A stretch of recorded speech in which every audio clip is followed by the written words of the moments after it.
Good morning, good morning. Over here from the Dead Sea. We caught this sunrise here. I mean, this is beautiful. The view of the Dead Sea itself. You actually see some of the mountains. Show them the mountains. Literally right here. The houses here. Like, these houses are beautiful. I love it. So we're about to head out to Timna Park right now. I'm gonna go to Mishkan, the Tabernacle over there, which is a long drive. It's pretty much by on the border between Israel and Egypt. Let's see if we can even get into Egypt today. I know we wanted to go to Egypt, but at least if we can get across to Egypt, probably check out the beaches there by the border town. We might be able to squeeze in today, but I'm not 100% sure yet because it's like 2 hours away from here if I'm not mistaken. So we're about to head out now. Come check out the Tabernacle, the replica of exactly what it looked like, measurements, everything. I mean, this is the exact replica. Amazing stuff. Been wanting to come here for years, so let's go check it out.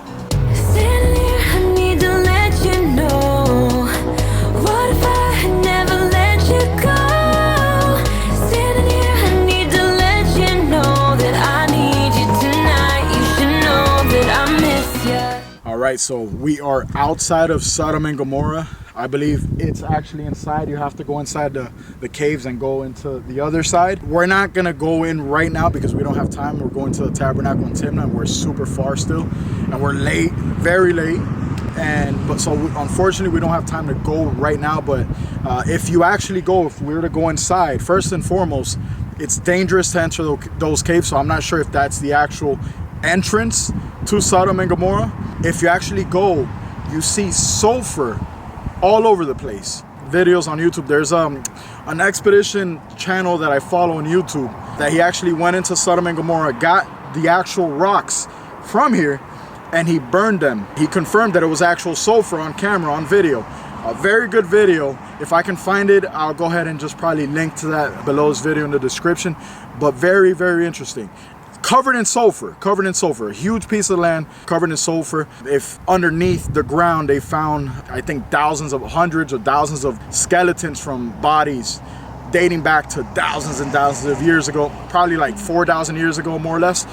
So very interesting. I'll link to the video if I can find it, but it's covered in sulfur. You're walking around and you find like all over the ground, and most of it is buried, of course, because these are like I think they discovered an ancient cemetery in that region where they found so many skeletons. So very interesting. I'm gonna look for the video. I'm gonna go ahead and post it in the description if I can find it. For those who don't know, Sodom and Gomorrah there were two towns, two cities. They were doing a lot of wickedness, a lot of evil, and God rained sulfur and fire on Sodom and Gomorrah.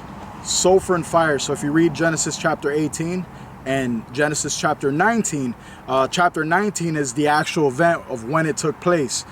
So God was actually walking with Abraham at the time, and he called for sulfur and fire out of the heavens. That's Genesis 19:24. Then God rained down sulfur and fire in these two cities for all their wickedness and all the evil that they did. And if you see behind me up there, they say those are remains of Lot's wife, and I guess throughout time it got that big, but that's what they say. I don't know if that is actually Lot's wife, but they say that was, and it just built up into that size over time. Lot's wife was turned into a pillar of salt because God told her and told all of them, listen, I'm about to destroy these two cities.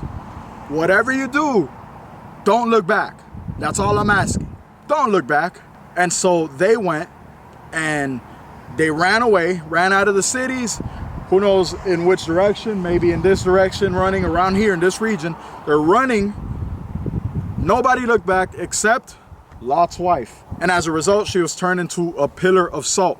And they say that this is that pillar that was Lot's wife. And again, like I said, it got that size throughout time.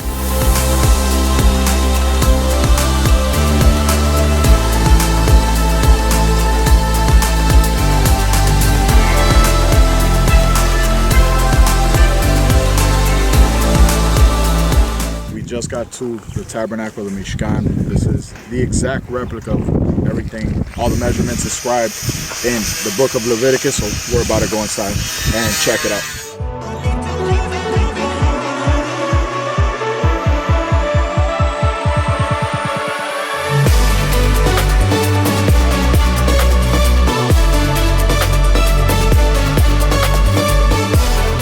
Israelites were slaves in Egypt for 400 years. God brought them out of Egypt. And what happened after that? All was good and happy and fun? Oh no. Nope. 40 years of misery. Exactly. That's a good way to put it. 40 years of misery. This is what existed before that. And what makes this very unique and interesting is that this existed much longer than both the first and second temples combined. It was the only one that was not destroyed by an enemy, and it was the only one that God gave all the instructions to build. Measurements of meters and centimeters, right? Or in America, we got feet and inches. But back then, in the Bible, they used a measurement called a cubit. How much is a cubit? 50 centimeters. Depends. Yes. Depends on if it's real or not. Correct. What is that? So, 50 centimeters. Somewhere about between 45 to 50 centimeters. But that's based on the forearm, elbow to the tip of your finger. So right about 18 inches or so. Acacia? Acacia. Which one is it? Right here, behind you. This crooked, thorny, twisted tree. Huh? Got it. I think you're in the right direction. Because it wasn't perfect. Because it was just the tabernacle? No, baby. Well, it's No, not it's not just the tabernacle. That was the tabernacle. Let's put it this way. Got the answer The wrong? tree represents us. It represents me and you and you. And the crookedness and the thorns represents our sinful nature. But God takes us, like the Israelites did with the acacia tree. He takes us, He straightens us out. He turns us into something beautiful from something ugly. And then ultimately, He dwells in us, just as He dwelt in the tabernacle. And we are the temple. Exactly, we are the temple. The primary purpose of the tabernacle was to be a dwelling place for the Lord.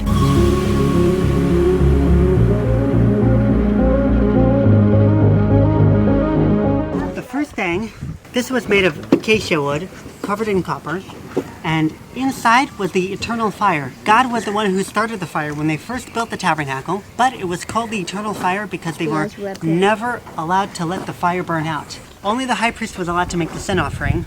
All the other sacrifices could be performed by the regular priests.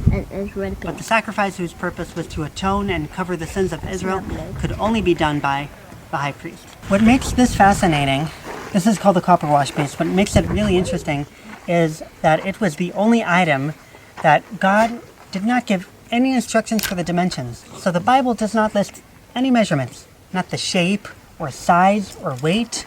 We don't know if it was wider or taller, maybe a square. We don't know. But what we do know is that it was made of pure copper and that it was made from the mirrors of the women that donated their mirrors, polished copper, to make the wash base. So the priests, when they looked in here, they probably saw their own reflection, like you would in the bathroom when you brush your teeth. Yeah. Here, they did not wash their hands like this, because then it would have filled up with blood and dirt and yuck. But rather, they would have taken the water outside with bowls and would have washed their hands outside and their feet.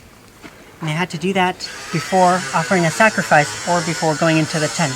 It also, I would believe, also represents baptism. It is a symbol of also kind of being baptism, also showing that baptism is not the first step in salvation.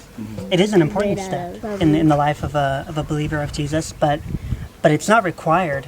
They did not carry it as one big building like we see here, but they had to take it apart piece by piece and transport each piece individually. Like Legos. Do you like to play with Legos? Yeah. Right? You know how the pieces, they come apart and you can rebuild them? Yeah. So you can imagine that the same way with the tabernacle. They had to repeatedly take it apart and rebuild again and again and again. Everywhere they went, had to take it Yes. apart and build it back up. Exactly. And they did that for 40 years until they finally reached the promised land. It was as tall as somewhere between 4.5 to 5 meters, or I think about 15 or 16 feet, if I'm not mistaken.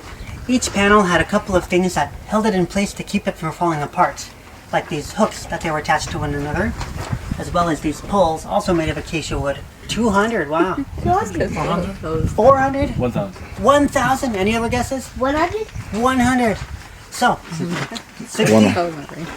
So the book of Numbers gives very precise numbers of Levites. It gives detailed descriptions of the different groups and families that the Levites were divided into, and it says exactly how many men from each group helped carry the tabernacle.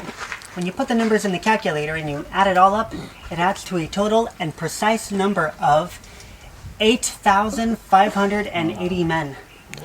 8,000? 8,580 men to carry the entire tabernacle. Not only carrying, but anything and everything that has To do with building it up. Yeah, finding wood for the fire, finding water for the wash base. Of course, And these were all Levites that were not the sons of Aaron who were the priests. Correct. All the rest of the Levites who were not sons of Aaron. Yeah, specifically men between the ages of 30 to 50. What happened in Shiloh afterwards? That's when we awesome. got there?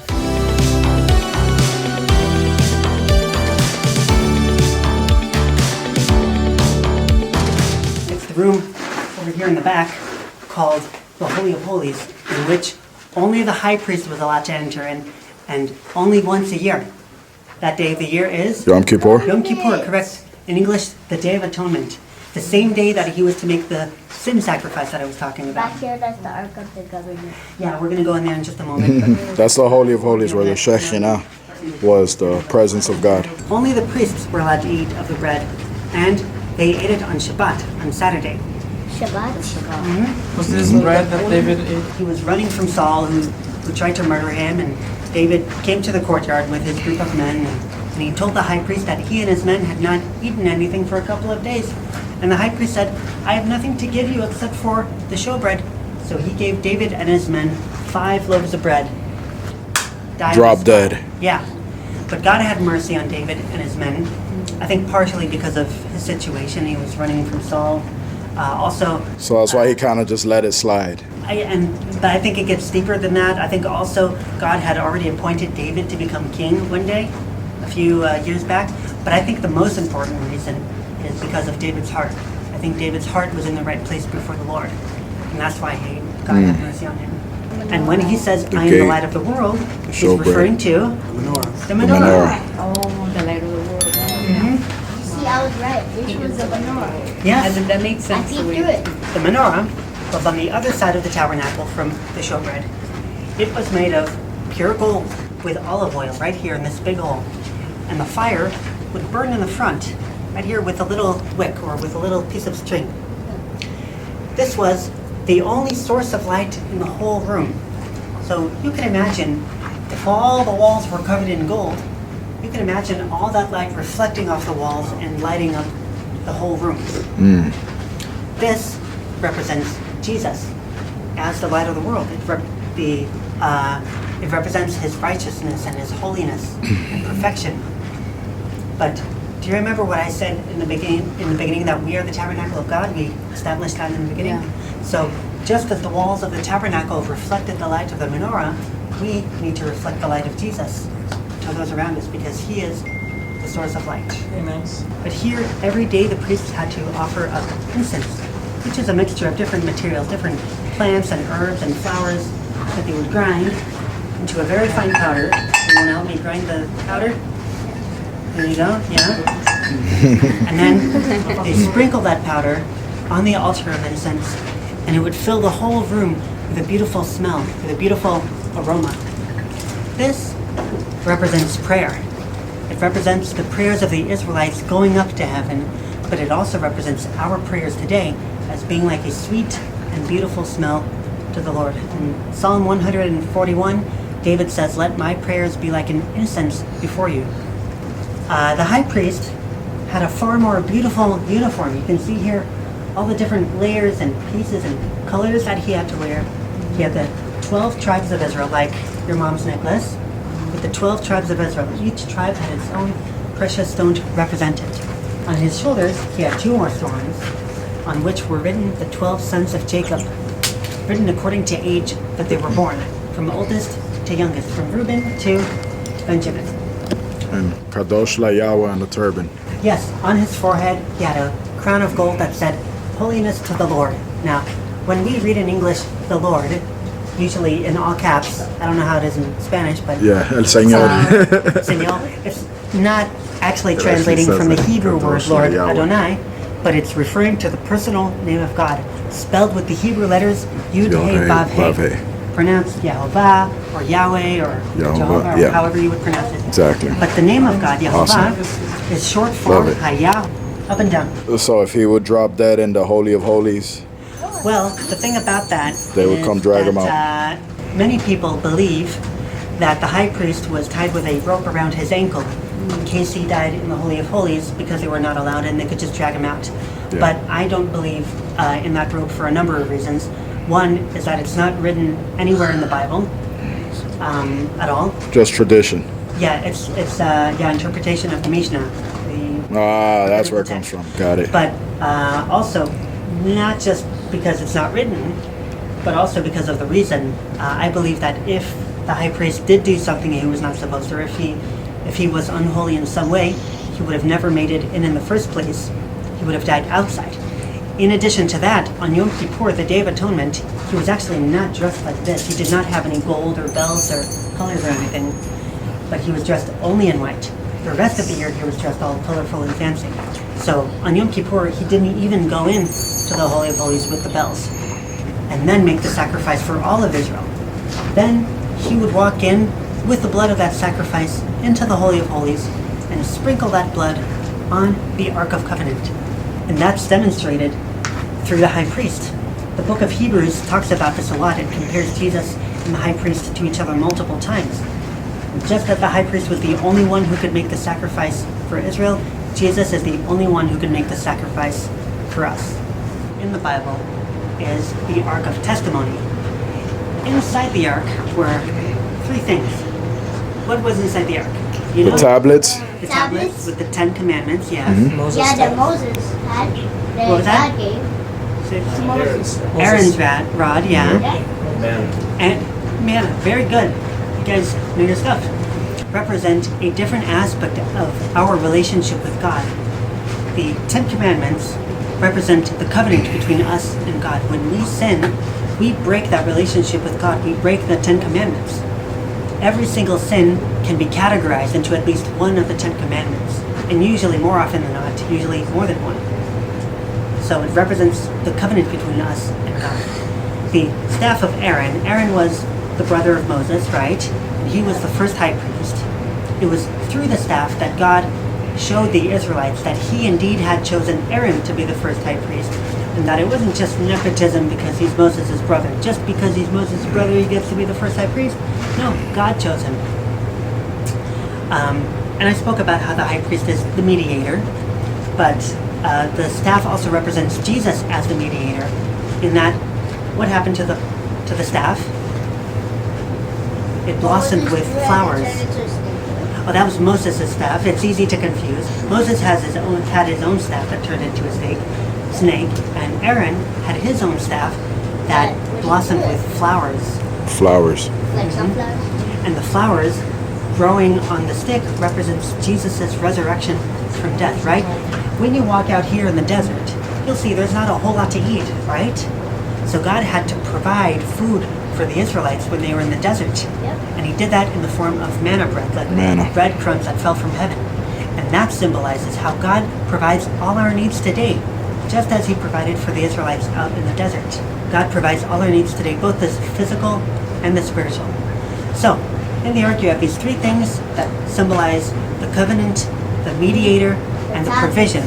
The tablets are the covenant, the staff is the mediator, and the manna is the provision. And when the high priest came in with the blood on Yom Kippur and sprinkled it right here on top of the Ark, on the part that's called the mercy seat, that represents God looking through the blood onto what connects us to him. The blood covers the law. The blood covers what represents our relationship with him.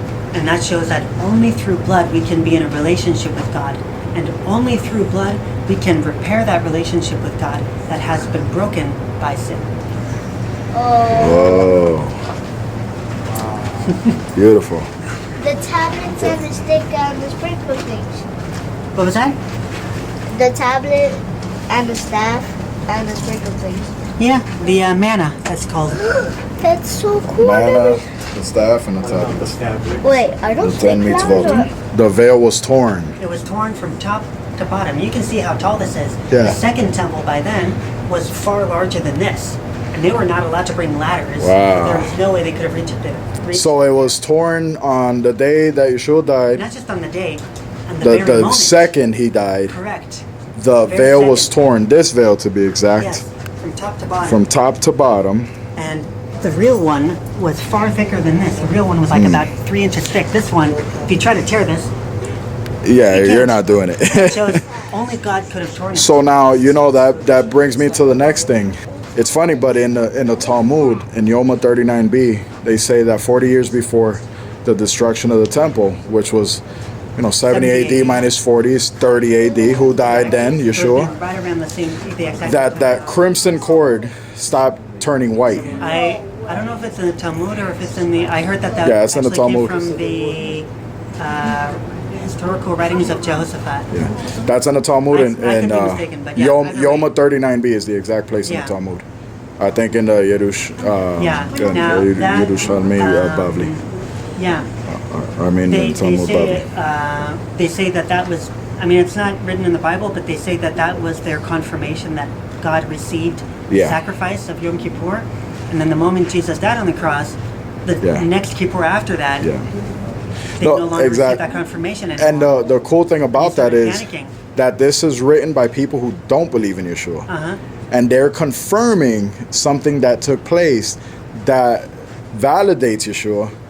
That's something that happened 40 years before the destruction of the temple, 30 AD. Yeah.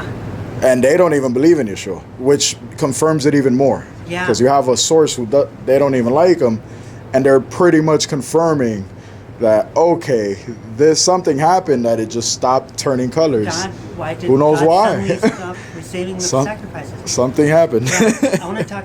In the Old Testament, if a father lost a son or if a parent lost a child, what would they do? They would tear their clothes in mourning over their son. So I believe it also represents God the Father tearing his clothes, quote unquote, Wow. over his son. Because his Jesus. son died. His Wow. son died, yeah. That's and in doing insane. so, opening the door and inviting everyone come in. As I forgot, one of you mentioned the phrase direct access to God's presence. Whoa. And so it might have been taken to Babylon, which is today Iraq or Iran. Some people say it's buried under Jerusalem. Some people say it's in Ethiopia, and some people say that it's in Rome and Vatican. Maybe, well, who knows? But What do you believe? What do you believe? I'll say first, what I believe is I think God has purposely hidden it from us that we wouldn't find it. But there is a verse in the New Testament in Revelation chapter 11, verse 19, that suggests that this might not even be physically on earth anymore, that God might have taken it up to heaven and will only reveal it during the end times. Wow. Don't you think that maybe that ark is the real one that Moses saw when they were building the ark here? I don't know if you think I don't that know, there but are again, two well, Revelation 11:19, it doesn't say for sure that it's the real one. It could be some spiritual thing.